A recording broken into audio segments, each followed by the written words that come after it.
Chhatrapati Shivaji Maharaj, Mahatma Jyotiba Phule, Rajshri Shahu Maharaj, doctor Babasaheb Ambedkar, लोकशाहीर अण्णाभाऊ साठे, सर्व महापुरुष यांना विनम्र अभिवादन करून आज चिखला या ठिकाणी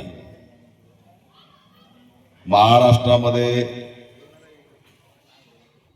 छत्रपती शिवाजी महाराज आमची अस्मिता आहे.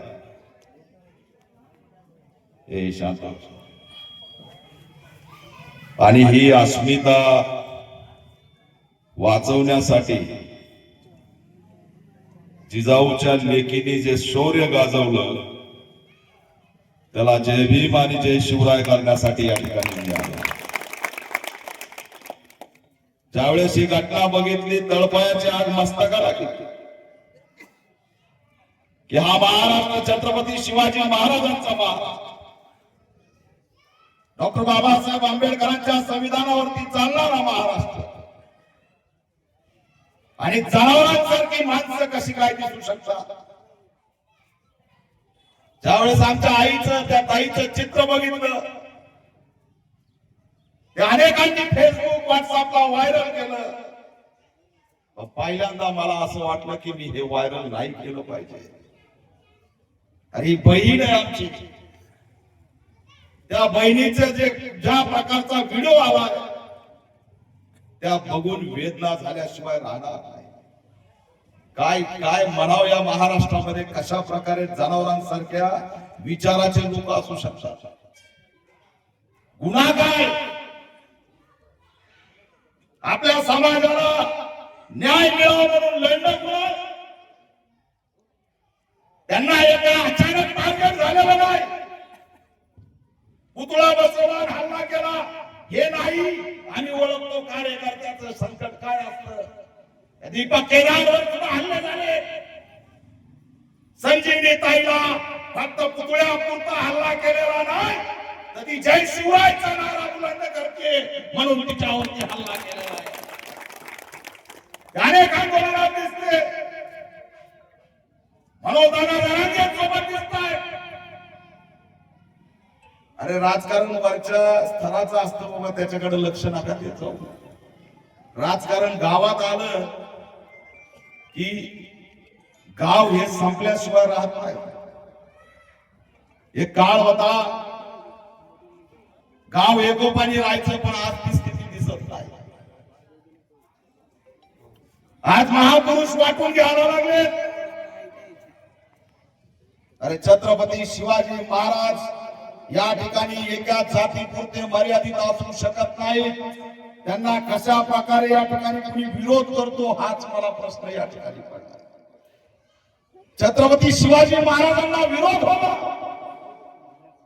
बरं जागा काही बापाची नाही, कुणाची जागा आहे? जागा सरकारी आहे. पुतळा लावलाय, चांगला दिसतोय, अंगणवाडीच्या समोर लावलाय. उद्या छत्रपती शिवाजी महाराजांच्या पुतळ्याकडे बघून लहान लहान लेकर पुढे येतील आणि त्यांचं भविष्य करतील. हा पुतळा प्रेरणा आहे आणि त्याला विरोध करण्यामागे जातीवाद याला कुणी नाकारू शकत नाही. कितीही म्हणलो तरी याच्यामध्ये जातीवादाचा वास आल्याशिवाय या ठिकाणी दिसत नाही, अशी स्थिती आहे. आणि म्हणून मी बराच वेळ तो पोलिसांना बोलवतोय, कुणी यायना, पीआय यायना, डीवायएसपी यायना, आम्हाला उत्तर द्या, तो आरोपी कुठे आहे? मुख्य आरोपी आतापर्यंत अटक का नाही? मुख्य आरोपीला त्या ठिकाणी आतापर्यंत अटक झालेली नाही. पोलीस यंत्रणा मुख्य आरोपीला पाठीशी घालण्याचं काम करते का? हा प्रश्न सुद्धा आम्ही या माध्यमातून विचारतोय. तो जो काही मुख्य आरोपी आहे त्याला सुद्धा अटक झाली पाहिजे, ही ऑल इंडिया पॅंथर सेनेची या ठिकाणी मागणी आहे. ताई, आम्हाला तुमच्याबद्दल खूप या ठिकाणी हळहळ व्यक्त करतोय की तुम्ही स्वतःच्या घरासाठी लढा दिला नाही, तुम्हाला काहीतरी मागणी स्वतःची योजना पाहिजे म्हणून लढा दिला नाही, तर तुम्ही त्या ठिकाणी माझ्या छत्रपती शिवाजी महाराजांचं स्मारक उभा राहिलं पाहिजे, यासाठी लढायची आणि मरायची तयारी दाखवली, त्याबद्दल खऱ्या अर्थाने तुम्हाला सलाम करतो. ही जिजाऊची लेक आहे.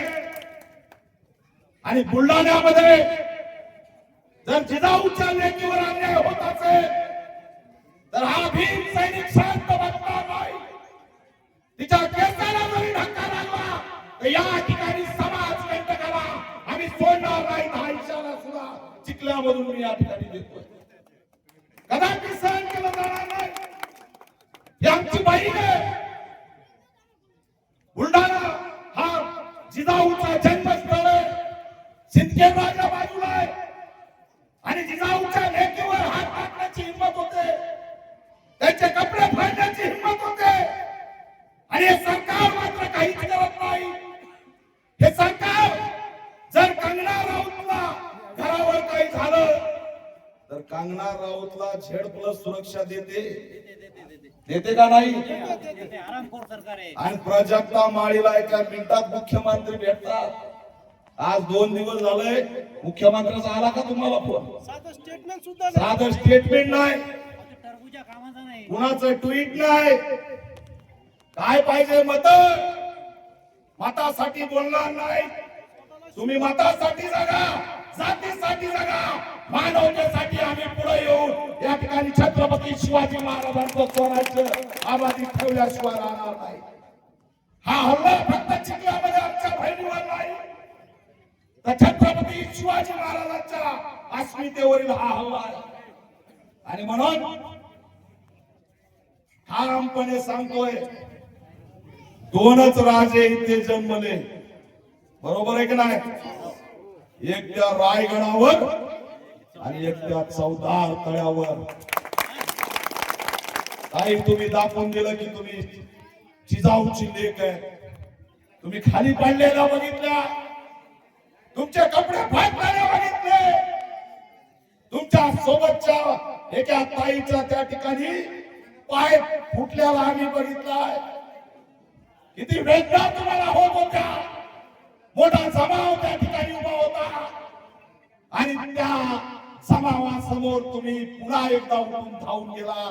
हे दुसरं कुणीच करू शकत नाही. शूरवीरांची अवलाद संजीवनी ताई यांनी करून दाखवलेलं आहे आणि ही असणारी खरी लढाई आहे. पण आता राजकारण सुरू झालंय, त्यांच्यावर आरोप केले जात आहे. आमदार काल आला, कोण आहे आमदार इथे? अरे जोरात बोला रे बाबा. अरे मी बोलतोय, तुम्हाला काय होतंय? कायदेला सांगा वायंदे होतील, आमच्या नादी लागायचं नाही.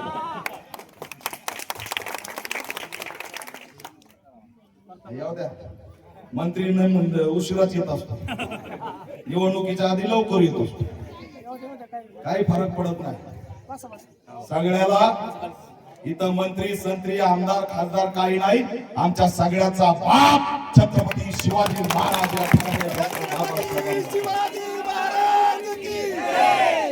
अटक करा म्हणून यायला पाहिजे, आरोपीला अटक केल्या यायला पाहिजे. ते आमदार एकीकडे म्हणतात माझा समज नाही, तुम्ही चांगले असाल, पण मला सांगा हा आरोपी फरार कस काय झाला? फरार कुणामुळे झाला?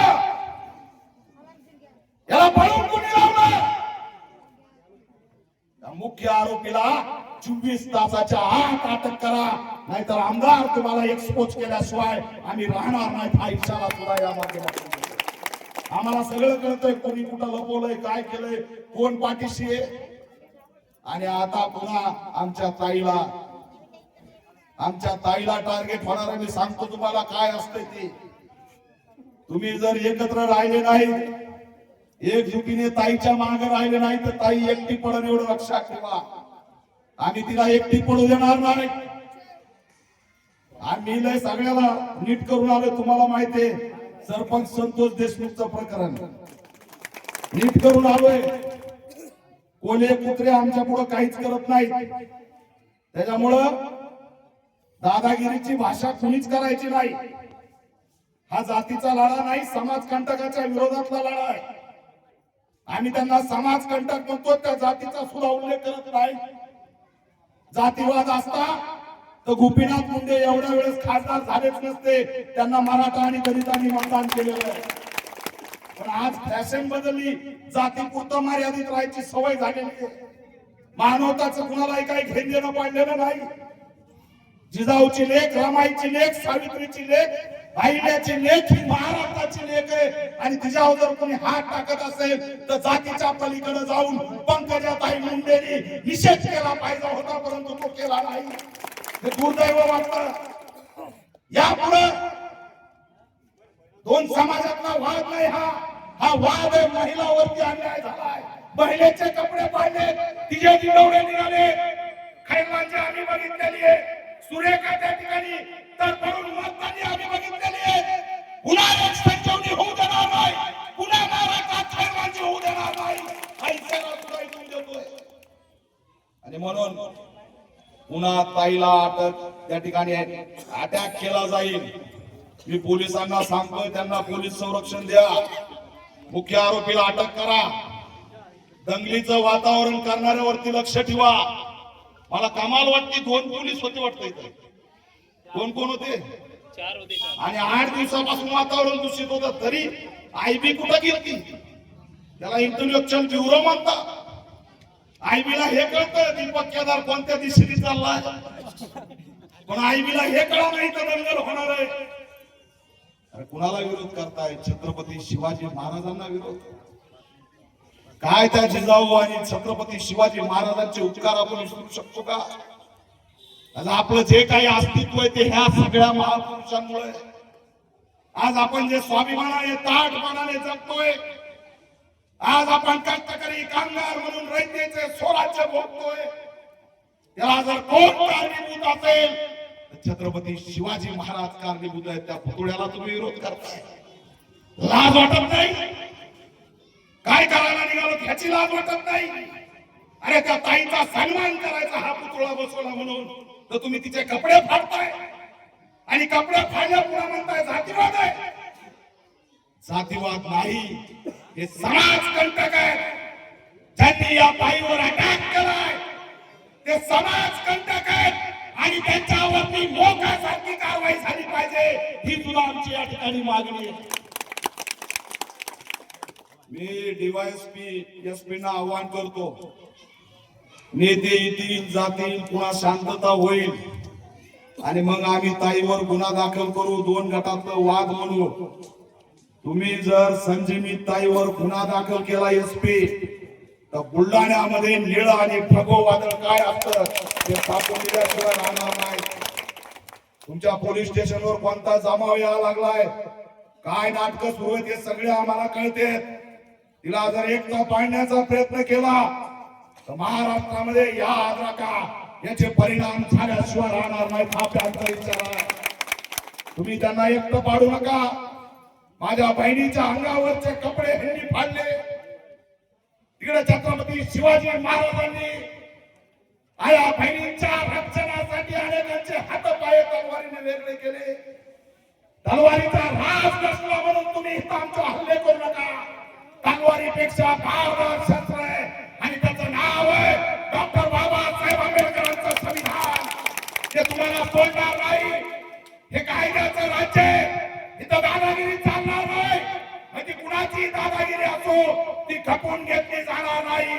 आणि काही सहन करू जर जिजाऊच्या लेकीवर हात टाकला तर हा भीम सैनिक मावळा शांत बसणार नाही. हा इशारा मी या ठिकाणी द्यायला.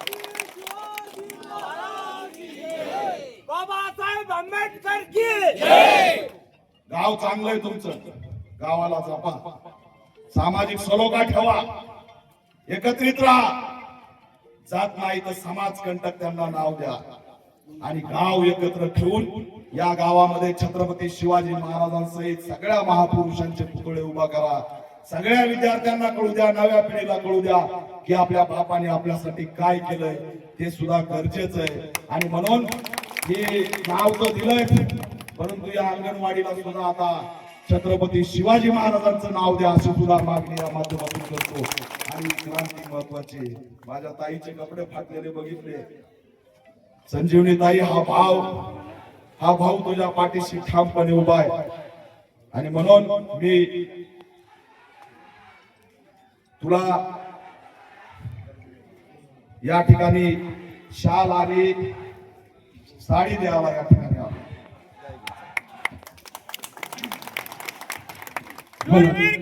या ठिकाणी ऑल इंडिया महिला सेनेचे राष्ट्रीय अध्यक्ष सन्माननीय दीपक भाई आपल्या या रंगआगीचा या ठिकाणी सन्मान करत होते. ताईंचा सन्मान या ठिकाणी ऑल इंडिया पॅन्थर सेनेचे राष्ट्रीय अध्यक्ष सन्माननीय दीपक भाई या ठिकाणी ताईंचा सन्मान करतात. हॅलो, सर्वांना विनंती आहे की कृपया आपण पेंडॉल मध्ये बसून घ्यायचं आहे.